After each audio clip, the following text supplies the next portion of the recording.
What happens when one of television's most outspoken hosts decides to ambush a beloved Hollywood legend on live television, only to have it backfire spectacularly? Today we're diving into the explosive confrontation that left Joy Behar scrambling to regain control of her own show, while Johnny Depp delivered some of the most devastating responses ever captured on daytime TV. If you want to see how a seasoned actor can completely dismantle a talk show host's credibility in real time, you need to stick around for this entire breakdown. Make sure to subscribe and drop a comment letting me know what you think about how this all went down. The View had been struggling with ratings for months, and the producers were desperate for a viral moment that would get people talking. When Johnny Depp's publicist reached out about a potential appearance to discuss his latest film project, Joy Behar saw her opportunity. She had been vocal about her opinions regarding Depp's personal controversies in the past, and she was convinced that a confrontational interview would be exactly what the show needed to generate buzz. What the producers didn't realize was that Behar had gone completely off script. The planned interview was supposed to focus on Depp's return to filmmaking and his creative process. But Behar had other plans. She had spent the previous night preparing what she believed would be a series of gotcha questions that would catch Depp off guard and create the kind of dramatic television moment that would trend on social media for weeks. As Depp walked onto the set that morning, the audience erupted in applause. He looked relaxed and genuinely pleased to be there, waving to fans and taking a moment to acknowledge the warm reception. His charm was immediately apparent, and even some of the crew members who had been skeptical about his appearance were won over by his gracious demeanor. Behar, however, was practically vibrating with anticipation. She had that look in her eyes that longtime viewers of The View would recognize. The same expression she got whenever she was about to launch into one of her infamous rants. The other co-hosts seemed uncomfortable, exchanging glances that suggested they might not have been fully briefed on what Behar was planning. As Depp settled into his chair, Behar wasted no time with pleasantries. The moment the cameras rolled, she leaned forward with what can only be described as predatory intensity and said, "Johnny, let's be honest here. You've had quite the fall from grace, haven't you? I mean, from beloved pirate to Hollywood pariah? That's quite a journey." The audience audibly gasped. This was not the introduction anyone had expected, and Depp's publicist immediately looked toward the producers with alarm. But Depp himself remained completely calm, a slight smile playing at the corners of his mouth as if he had anticipated exactly this kind of ambush. "Well, Joy," Depp replied, his voice measured and controlled. "I think that's an interesting way to welcome a guest to your show. I was under the impression we were here to discuss filmmaking, but it seems you have a different agenda entirely." Behar pressed on, seemingly encouraged by what she interpreted as Depp's defensive response. "Come on. You can't seriously expect us to just ignore the elephant in the room. Your reputation is in tatters, your career is basically over, and yet here you are trying to make some kind of comeback. Don't you think the public deserves to hear you take some actual responsibility?" The tension in the studio was palpable. Camera operators zoomed in on Depp's face, expecting to capture a moment of discomfort or anger. But instead, they found something far more compelling. Depp's expression shifted from polite interest to what could only be described as amused disappointment. "Joy, I have to ask," Depp said, his voice taking on the kind of theatrical quality that had made him famous. "Did someone hurt you this morning? Because the level of hostility you're displaying towards someone you've invited onto your show suggests you're working through some personal issues that have nothing to do with me." The audience began to murmur, and a few people could be heard chuckling nervously. Behar's face flushed red, but she was far from backing down. If anything, Depp's response seemed to fuel her determination to prove whatever point she was trying to make. "Don't try to turn this around on me," she snapped. "I'm asking legitimate questions that anyone in journalism would ask. You've been involved in some very public legal battles, and people want to know where you stand." Depp leaned back in his chair, completely relaxed, and said, "Joy, I've been in this business for over 3 decades. I've sat through thousands of interviews, with everyone from respected journalists to tabloid reporters, And I can tell you with complete certainty that what you're doing right now has absolutely nothing to do with journalism. This feels personal, and I'm curious about why that is." The other co-hosts were now visibly squirming in their seats. One of them attempted to interject with a comment about Depp's upcoming film, but Behar cut her off with a wave of her hand, clearly determined to continue her line of questioning. "Personal?" Behar laughed, but it came out forced and unnatural. "Johnny, everything about your life has been personal and public for years. You can't have it both ways. You can't court the media when it benefits you and then act like a victim when people ask tough questions." Depp's smile widened, and for a moment, he looked almost impressed by Behar's persistence. "You know what, Joy? You're absolutely right about one thing. I have been in the public eye for a very long time, and I've learned a few things about people along the way. For instance, I've learned that when someone is this determined to make another person look bad, it usually says more about them than it does about their target." The studio audience was now completely silent, hanging on every word of this unexpected verbal sparring match. Behar seemed to realize that she was losing control of the narrative, but instead of backing down, she decided to escalate even further. "Are you seriously going to sit there and lecture me about character?" she demanded. "You're the one who—" But before she could finish her sentence, Depp held up his hand in a gesture that was both polite and commanding. "Joy, I'm going to stop you right there, because I think we've reached the point where you need to make a decision about what kind of show you want to run here." The silence that followed Depp's statement was deafening. Even the camera crew seemed frozen, unsure whether they were witnessing great television or a complete disaster. Behar's mouth opened and closed like she was trying to find words that simply wouldn't come, and for the first time since the interview began, she looked genuinely uncertain about how to proceed. Depp continued, his voice remaining calm, but gaining an edge that suggested he was done playing defense. "You see, Joy, you invited me here under the pretense of discussing my work, but what you really wanted was to create a moment. You wanted to be the person who finally got Johnny Depp to break down on television. The problem is, you've made a fundamental miscalculation about who you're dealing with." Behar finally found her voice, though it came out sharper and more defensive than before. "I don't know what you think you're implying, but I'm a professional journalist with decades of experience interviewing celebrities. I don't need to create moments. They happen naturally when people are honest." "Journalist?" Depp repeated, and his tone carried just enough surprise to make it clear he found the description amusing. "Joy, with all due respect, you host a daytime talk show where you and your co-hosts discuss pop culture and politics. That's entertainment, not journalism. And the fact that you're trying to hide behind the shield of journalism to justify what is clearly a personal attack tells me everything I need to know about your character." The audience was now completely captivated. What had started as an uncomfortable ambush was turning into something far more compelling. A masterclass in how to handle hostile questioning without losing composure. Several people in the audience could be seen leaning forward in their seats, completely absorbed in the verbal chess match playing out before them. One of the other co-hosts tried again to redirect the conversation, saying, "Johnny, maybe we could talk about your new film project and what drew you to that particular role." But Behar wasn't about to let anyone derail what she still believed could be her moment of triumph. "No, I think we need to finish this conversation," she said firmly. "Johnny seems to think he can come on this show and turn the tables by attacking me personally, but I'm not going to be intimidated." Depp laughed, and it was a genuine sound of amusement rather than mockery. "Joy, I haven't attacked you personally. I've simply pointed out that your approach to this interview is unprofessional and appears to be motivated by something other than legitimate curiosity about my work. If you want to call that an attack, then I think you're proving my point about this being personal for you."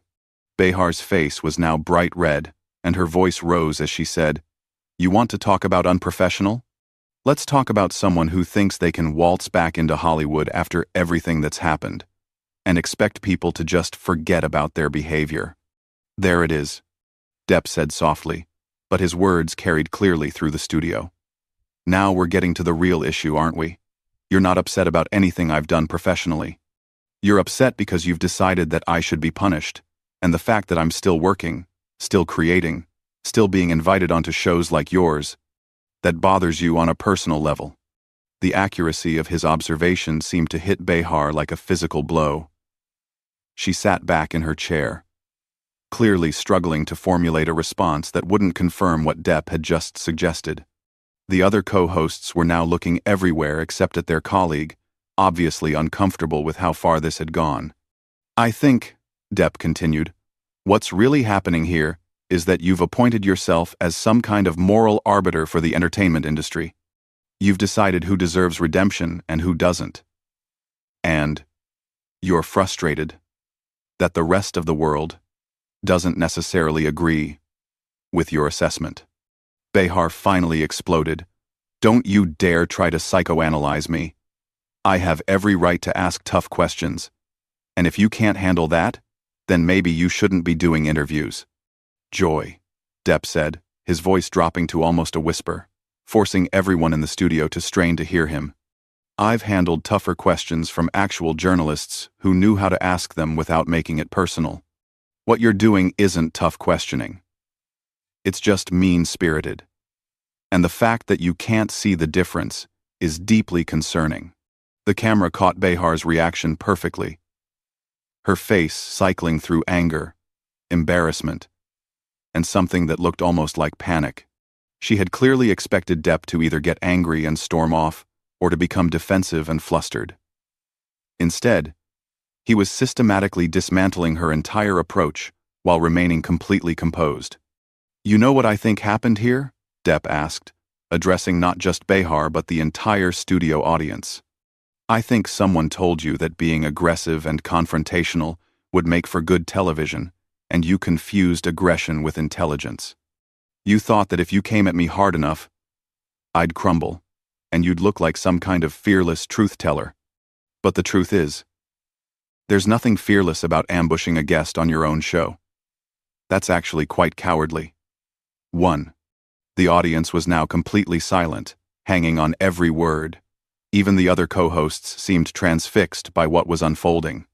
Behar looked around desperately, as if searching for support from her colleagues, but found none. I want to ask you something, Joy. Depp continued. When you were preparing for this interview, did it occur to you that I might actually be a human being with feelings? Or did you just see an opportunity to score points by taking shots at someone you perceive as vulnerable? Behar's mouth opened, but no sound came out. For someone who made her living talking, she seemed to have completely run out of words. The silence stretched on for what felt like an eternity, and it was clear that she had lost complete control of not just the interview, but the entire situation. Finally, Depp leaned forward and said, Joy, I came here today to talk about my work, to connect with your audience, and to have what I hoped would be an intelligent conversation. Instead, I've been subjected to what feels like a personal vendetta, disguised as journalism. I think your viewers deserve better than that. And frankly, so do you. The weight of Depp's words hung in the air like a challenge that everyone in the studio understood but no one knew how to address. Behar sat frozen. Her usual quick wit completely abandoned her, and the longer the silence stretched, the more obvious it became that she was in way over her head. The camera operators were getting shots that would become legendary, capturing every micro-expression of her growing panic. One of the producers could be seen frantically gesturing from behind the cameras, clearly trying to signal for a commercial break, but Behar either didn't see the signals or was too proud to take the lifeline being offered. Instead, she made what would prove to be the biggest mistake of her career by deciding to double down on her failed strategy. You know what, Johnny? She said, her voice shaking with barely controlled rage. You can sit there and act like the victim all you want, but everyone watching this knows exactly what kind of person you really are. You can't charm your way out of the truth forever. The moment those words left her mouth, something shifted in Depp's demeanor. The patient, almost amused tolerance he had maintained throughout the interview vanished, replaced by something far more dangerous. When he spoke, his voice carried a cold precision that made everyone in the studio sit up and take notice. "Joy, I want you to listen very carefully to what I'm about to say. Because this is important. You just accused me of being a bad person on live television without offering a single specific example of wrongdoing. That's not journalism. That's not entertainment. That's defamation. And the fact that you think you can do that without consequences tells me that you've been surrounded by yes people for so long that you've forgotten how the real world works." Behar's face went pale as the implications of what she had just done began to sink in. She looked toward the producers again, this time with obvious desperation. But Depp wasn't finished. "But here's what's really tragic about this whole situation," he continued. "You had an opportunity today to have a real conversation with someone who has spent decades in this business. Someone who could have shared insights about creativity, about resilience, about the craft of acting. Instead, you chose to turn it into a cheap shot fest because you thought that would make you look tough. All you've really accomplished is showing your audience that you're willing to sacrifice basic human decency for what you hope will be a viral moment." The audience was completely riveted now, and several people could be seen nodding in agreement with Depp's words. Behar looked around the studio desperately, as if searching for someone to rescue her from the hole she had dug for herself. But even her co-hosts were avoiding eye contact. "I want to address your audience directly for a moment," Depp said, turning to face the cameras. "You deserve hosts who treat their guests with respect, who ask thoughtful questions, and who are genuinely interested in having conversations, rather than creating conflict for its own sake. What you've witnessed here today is what happens when someone mistakes cruelty for courage." Behar finally found her voice again. But it came out as a desperate shriek.